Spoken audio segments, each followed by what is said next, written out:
ফলতি বেলিয়াঘাটা গ্রাম পঞ্চায়েতে শুরু হলো আমাদের পাড়া আমাদের সমাধান প্রকল্প। কিভাবে আবেদন করবেন?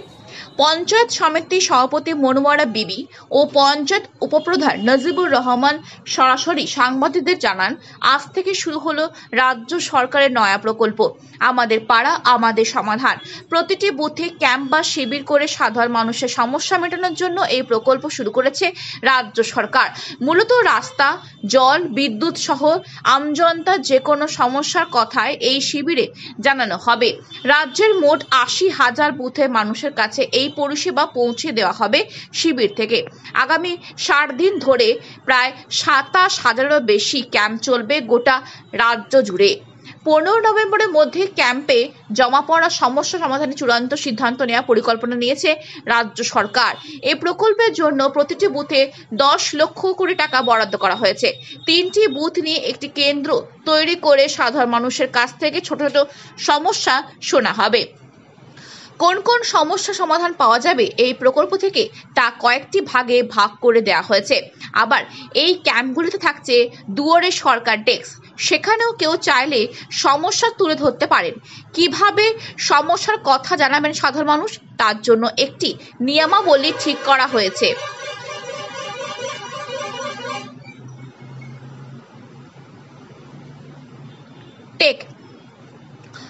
কোন কোন সমস্যার সমাধান পাওয়া যাবে এই প্রকল্প থেকে তা কয়েকটি ভাগে ভাগ করে দেওয়া হয়েছে।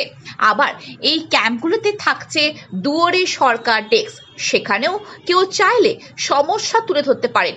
কিভাবে সমস্যার কথা জানাবেন সাধারণ মানুষ, তার জন্য একটি নিয়মাবলী ঠিক করা হয়েছে। সমস্যার কথা নথিভুক্ত করাতে চাইলে ভোটার কার্ড আনতে হবে, সেই সঙ্গে লিখিতভাবে নাম, ঠিকানা, ওয়ার্ড নম্বর, বুথ নম্বর সবটা জানিয়ে মোবাইল নম্বর লিখে রেজিস্ট্রেশন করাতে হবে। আধিকারিকেরা সমস্যা দেখে কি করতে হবে সেটা বুঝিয়ে দেবেন। আমাদের পাড়া আমাদের সমাধান প্রকল্পে মূলত কোন কোন সমস্যাগুলি সমাধান করা হবে দেখে নেওয়া যাক। রাস্তার আলো, ছোট রাস্তার উন্নয়ন, কমিউনিটি হলের মেরামতি, উত্তরণগুলোর শৌচালয়ের উন্নয়ন, পানীয় জলের সমস্যা, জলাশয়ের সংস্কার, স্কুলের মেরামতি, সৌন্দর্যায়ন। এই দিনে এই অনুষ্ঠানে উপস্থিত ছিলেন বারাসাত ব্লক 2 ভিডিও শেখর সাঁই, পঞ্চায়েত সমিতি সভাপতি মনোয়ারা বিবি, পঞ্চায়েত সমিতি সহ সভাপতি মেহেদি হাসান, প্রধান রাখি মণ্ডল, ফলতি বেলিয়াঘাটা গ্রাম পঞ্চায়েতে উপপ্রধান নজিবুর রহমান সহ পঞ্চায়েত সদস্য ও আধিকারিকগণ উপস্থিত ছিলেন। এটা আমাদের নেত্রী বাংলার মুখ্যমন্ত্রী মমতা বন্দ্যোপাধ্যায়, তিনি ২১শে জুলাই থেকে ওখানে স্টেজে প্রকাশ্যে ঘোষণা করেছিলেন যে আমার পাড়া আমার সমাধান, যে আমরা যে কাজগুলো করি সেই কাজগুলোর উপর ভিত্তি করে দেখা যায় ছোট ছোট কাজগুলো আমাদের করা হয় না, স্কিমে তোলা হয় না, যার জন্য দিদি ঘোষণা করেছে যে আমার পাড়া আমারই সমাধান। একটা ICDS স্কুল রিপেয়ারিং করা এবং দেখা যায় 15 ফুট 100 ফুট একটা রাস্তা করা, একটা ড্রেন করা, একটা গলি রাস্তা আছে সেই রাস্তার মধ্যে একটা লাইট দেওয়া সোলারের, এবং ICDS এর রান্নাঘরটা সেখানে নেই, রান্নার জায়গাটা খুব অসুবিধে, সেই রান্নাঘরটা তার মধ্যে ধরা। এরকম 16টা স্কিমের আমরা ধরতে পারবো যে পাড়ায় একদম গ্রাস রুটের কিন্তু নামিয়ে দিয়ে কারণটা তোলা হচ্ছে। এবং দেখা যায় কাজের শেষে, এই ক্যাম্পের শেষে দেখা যায় একটা সামাজিক মূলক কাজ যারা করে তাদের দিয়ে কি একটা গ্রামের শিক্ষক দিয়ে কি অন্য কাউকে দিয়ে, পাবলিককে দিয়ে সই করে সেটা জমা নিচ্ছে। এটা কোনো মুখ্যমন্ত্রী করবে? এটা শুধু বাংলার নেত্রী মমতা বন্দ্যোপাধ্যায়ই করছে। এটা অন্য কেউ জানেও না, কারোর মাথায় আসেও নি।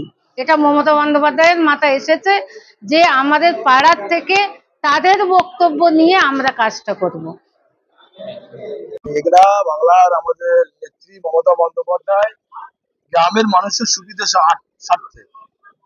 স্বার্থে গ্রামে যেসব ছোটখাটো কাজ বাকি, রাস্তা, ড্রেন বা ICDS অঙ্গনারী যেসব স্কুলে আমরা ধরতে পারছিলাম না, সেগুলো একমাত্র বাংলার মুখ্যমন্ত্রী মমতা বন্দ্যোপাধ্যায়ের হাত দিয়েই তার সমাধান হতে চলেছে আগামী দিন।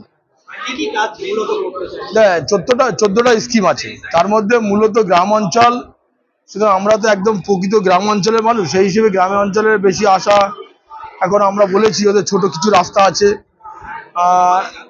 আলোর প্রয়োজন, মানে লাইটের ব্যবস্থা করা হয়েছে, আর কিছু ড্রেন আছে যেগুলো, যে ড্রেনের দ্বারা আমাদের ডেঙ্গু হওয়ার সম্ভাবনা, সেগুলো ড্রেন করে দেওয়ার একটা স্কিম কিছু ধরেছে ওরা। আর বাকি আইসিডিএস অঙ্গনারীর কিছু সংস্কার আছে, আর রান্নার যেসব অঙ্গনারীদের রান্নার জায়গাগুলো নেই সেগুলোও ধরেছে ওরা। কোনো তুলনা নেই। আমরা অত্যন্ত খুশি এবং গর্বের সাথে বলি, এরকম মুখ্যমন্ত্রী বাংলা তো তথা ভারতবর্ষে তথা পৃথিবীর কোনো দেশে নেই, যে প্রকৃত বাংলার গ্রামের মানুষের এই যে চিন্তাধারা, কখনো কন্যাশ্রী, কখনো লক্ষ্মীর ভান্ডার, কখনো স্বাস্থ্যসাথী কার্ডের মাধ্যম দিয়ে, কখনো সবুজ সাথী সাইকেলের মাধ্যম দিয়ে, মাঝে আবার বেশ কয়েক বছর চলছে দুয়ারে সরকার, যে দুয়ারে সরকারের মাধ্যম দিয়ে গ্রামের প্রকৃত মানুষের বিডিও অফিসে 50 টাকা খরচা করে যেতে হয় না। দিদিকে আবার বাংলার মুখ্যমন্ত্রী হিসেবে দেখতে চাই।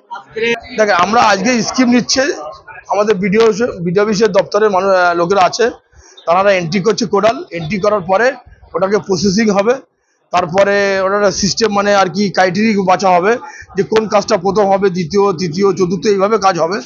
সেটা স্ক্রুটিনি করে সম্ভবত পুরো স্কিমটা পঞ্চায়েতে ধরো আজকে প্রথম শুরু হলো। একটা গ্রাম, 3টে বুথ নিয়ে আমাদের একটা হচ্ছে ক্যাম্প। এরকম করে আমাদের অঞ্চলে ফলতিবেলিয়াটা গ্রাম পঞ্চায়েতে 8টা ক্যাম্প হবে। 8টা ক্যাম্প শেষ হবে, আরও 7টা অঞ্চল আছে, সেই সবগুলো এক জায়গা হয়ে আমাদেরকে জানিয়ে দেবে। তার মাধ্যম দিয়ে স্কিম অ্যানুয়াল অ্যাকশন প্ল্যান আমাদের ইঞ্জিনিয়াররা এস্টিমেট ধরবে, এই রাস্তাটা, এই ড্রেনটা, এই লাইটে কত স্কিম হবে সেই বিষয়ে, তারপরে টেন্ডার হবে, তারপরে আমরা কাজে নামবো।